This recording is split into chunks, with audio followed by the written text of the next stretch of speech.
मृद्विका के साथ आप सुन रहे हैं एक रोमांटिक स्टोरी सिर्फ पॉकेट एफएम पर। ये कहते हुए उसका दिल बहुत जोरों से धड़क रहा था। उस वक्त उसे ऐसा लग रहा था जैसे उससे ठीक से सांस भी नहीं ली जा रही हो।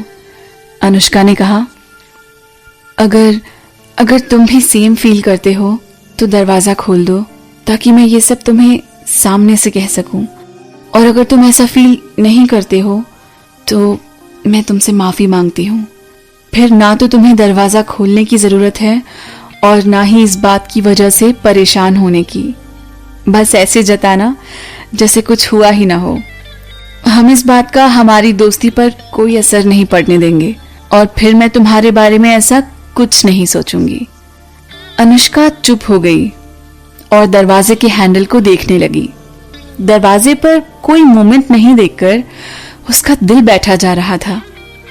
चाहे वो कितना ही दिखा ले कि वो परेशान नहीं होगी, लेकिन उसे बुरा लग रहा था। उसके लिए इस बात का बुरा ना मानना बहुत मुश्किल था, क्योंकि वो बहुत सालों से रणवीर से प्यार करती थी और उसे हमेशा यही लगता था कि वो भी उसके लिए सेम ही फील करता है। अनुष्का का दिल टूट गया था और उसकी आंखों में आंसू आ गए थे। जैसे ही वो अपने रूम में जाने वाली थी, दरवाजे का हैंडल घूमा और जैसे ही दरवाजा खुला, अनुष्का ने सबसे पहले बाहर आते स्लीपर्स का पैर देखा, क्योंकि उस वक्त वो नीचे देख रही थी। उसकी नजर पैरों पर गई तो उसने देखा कि घुटनों से थोड़ी ऊपर तक एक टॉवल बंधा हुआ था। वो धीरे धीरे ऊपर देखती जा रही थी। कमर के ऊपर उसे एक फ्लैट सा पेट दिखा और उस पर एब्स ऐसे दिख रहे थे जैसे मैगजीन में किसी मॉडल के दिखते हैं, या शायद उससे भी बेहतर। उसने सोचा नहीं था कि रणवीर ने कुछ पहना नहीं होगा। अनुष्का का चेहरा शर्म से गर्म हो गया था। उसके पूरे शरीर पर गूज़बम्स आ गए थे। दरवाजे पर खड़ा खड़ा वो अनुष्का के बहुत करीब था। अनुष्का अपने माथे पर उसकी चेस्ट से निकलती हुई गर्माहट महसूस कर सकती थी। अनुष्का इतना शर्मा रही थी कि उससे अपना सिर भी ऊपर नहीं उठाया जा रहा था। उसका चेहरा लाल हो रखा था और वो बस नीचे सिर करके अपने पैरों की तरफ ही देखे जा रही थी, क्योंकि उसे समझ नहीं आ रहा था कि अब वो क्या करे। अनुष्का हिचकिचाते हुए बोली, रणवीर, मैं। एक शांत सी आवाज आई, अच्छी लड़कियां इस तरह मजाक नहीं करती हैं। मैं तो तुम्हें किस तक कर चुका हूं और अब तुम कह रही हो कि तुम्हें कोई और लड़का पसंद है। आवाज सुनते ही अनुष्का कांप गई थी, क्योंकि ये आवाज रणवीर की नहीं थी। वो आवाज ऐसी लग रही थी जैसे कोई किसी शैतान बच्चे को समझा रहा हो। वो तो लक्ष्य था। अनुष्का ने एकदम से बिना ये सोचे ऊपर देखा कि लक्ष्य ने एक टॉवल के सिवाय कुछ नहीं पहना हुआ है। अनुष्का ने सोचा, ये तो रणवीर का रूम था, तो फिर लक्ष्य यहाँ क्या कर रहा है। जिस तरह के कपड़े उसने पहने थे, उससे ये पता चल रहा था कि वो रणवीर के पास उससे मिलने नहीं आया था, बल्कि वो कमरा तो उसी का था। अनुष्का हैरान परेशान रह गई थी। उसने इतनी हिम्मत जुटाकर अपने प्यार का इजहार किया, और वो भी एक गलत इंसान से। अनुष्का ने हैरान होते हुए कहा, तुम। जब अनुष्का कन्फेस कर रही थी तो वो सब रणवीर नहीं, लक्ष्य सुन रहा था। अनुष्का के एक्सप्रेशन ऐसे थे जैसे किसी ने उसके सिर पर कोई भारी पत्थर मार दिया हो। वो अभी भी चौंकी हुई थी और इतने में लक्ष्य ने उसे कमरे में अंदर खींचकर दरवाजा बंद कर दिया। इससे पहले कि वो कुछ समझ पाती, लक्ष्य ने उसे दीवार से सटाकर खड़ा कर दिया था। अनुष्का और लक्ष्य इतने करीब थे कि अनुष्का को लक्ष्य की सांसों की गर्माइश महसूस हो रही थी। वो उसे हटाना चाह रही थी, लेकिन ऐसा कर नहीं पा रही थी। लक्ष्य के बाल अब भी गीले थे, जिससे ये पता चल रहा था कि वो बस अभी अभी नहाकर ही बाहर आया है। यही वजह थी कि जब अनुष्का ने पहली बार बेल बजाई थी तब उसने दरवाजा नहीं खोला था। उसके बालों से अनुष्का के कंधों पर पानी टपक रहा था, जिस वजह से वो भीग रही थी। लक्ष्य ने अनुष्का से कहा, तुमने जो कुछ भी कहा उसने मुझे हिलाकर रख दिया था, लेकिन लास्ट में तुमने रणवीर का नाम ले लिया। वो सब तुम रणवीर से कैसे कह सकती हो? अब तुम इस बारे में क्या करने वाली हो? उसकी आवाज में गुस्सा और कठोरता थी। उसकी आवाज से ऐसा लग रहा था जैसे अनुष्का की बातों ने उसे बहुत परेशान किया हो। अनुष्का ने लंबी सांस ली। उस वक्त शर्म से उसका चेहरा टमाटर की तरह लाल हो गया था। उसने कहा, मुझे नहीं पता था कि अंदर तुम हो। मैं तो।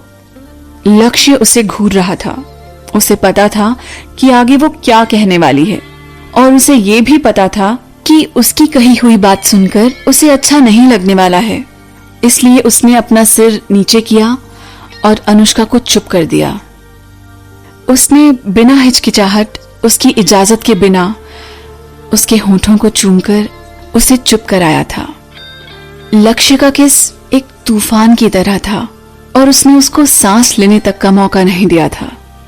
वो मुंह से एक शब्द तक नहीं बोल पा रही थी और ना ही उसे खुद से दूर धक्का दे पा रही थी। वो दीवार और लक्ष्य के बीच में फंसी हुई थी। उसे समझ नहीं आ रहा था कि उसे क्या करना चाहिए, और उसकी एनर्जी अब कम होती जा रही थी। उसने लक्ष्य को धक्का देने की कोशिश की, लेकिन वो इतना फोर्स नहीं लगा पा रही थी। उसकी उंगलियां जब लक्ष्य की स्किन से टच हुई तो उसे ऐसा लगा जैसे उसका शरीर कोई सख्त दीवार हो। लक्ष्य ने एकदम से अनुष्का का हाथ पकड़कर अपनी छाती से हटाया और फिर उसे अपनी गोद में उठा लिया। अनुष्का पहले ही किससे डर चुकी थी और उसे उसके इरादे भी नहीं पता थे। उसे समझ नहीं आ रहा था कि लक्ष्य क्या कर रहा है। वो उसका हाथ पकड़कर अपनी टॉवल की तरफ ले जा रहा था कि तभी अचानक डोरबेल बजी।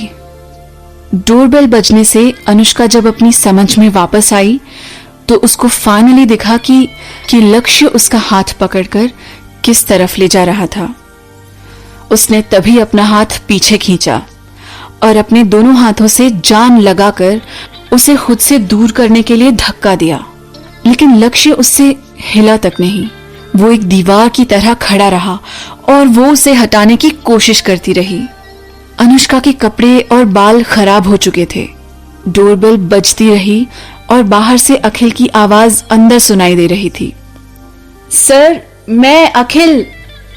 आपने आज रात को प्रोजेक्ट के बारे में कुछ बात करने के लिए मिलने बुलाया था।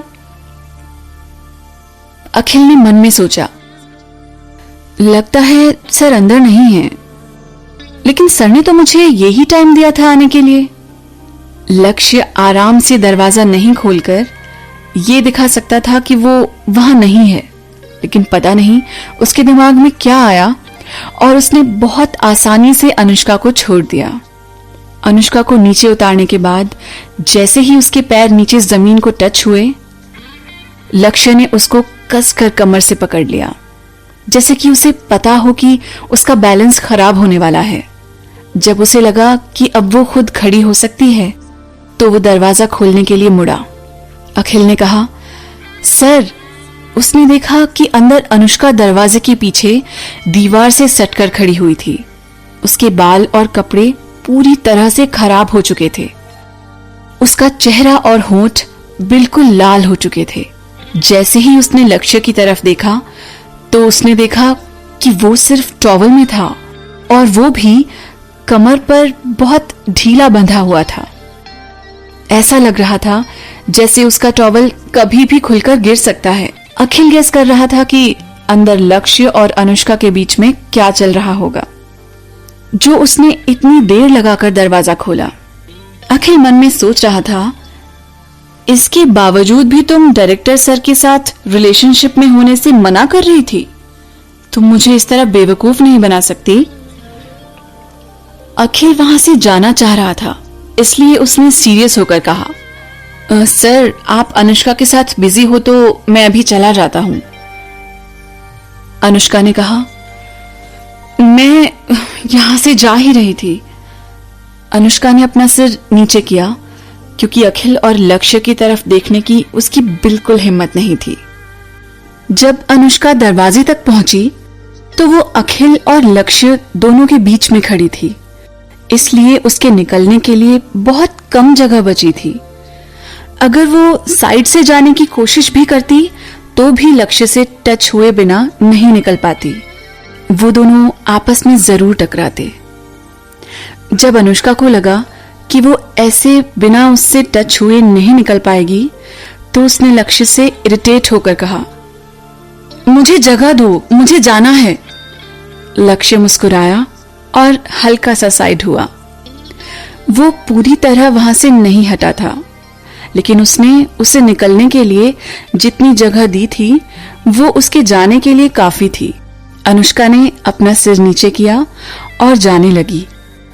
अनुष्का का सिर घूम चुका था, वो ठीक से चल भी नहीं पा रही थी। दूसरी तरफ से लक्ष्य उसे लगातार घूरे जा रहा था। ऐसा लग रहा था जैसे वो उसका मजाक उड़ा रहा हो। अनुष्का बहुत संभल कर चल रही थी क्योंकि वो लक्ष्य से बिल्कुल भी टच नहीं होना चाहती थी।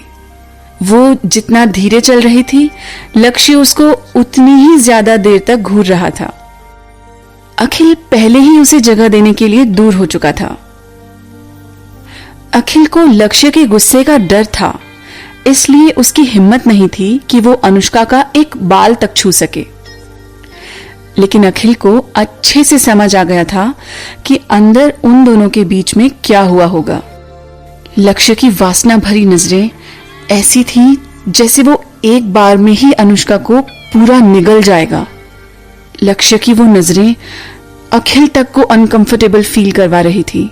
वो समझ सकता था कि उस वक्त अनुष्का को कितना प्रेशर फील हो रहा होगा। अचानक से लक्ष्य आगे बढ़ा और पीछे से अनुष्का के ऊपर गिर सा गया। अनुष्का को अचानक पीछे से धक्का लगा। अनुष्का ने उसे गुस्से और शर्म से देखा।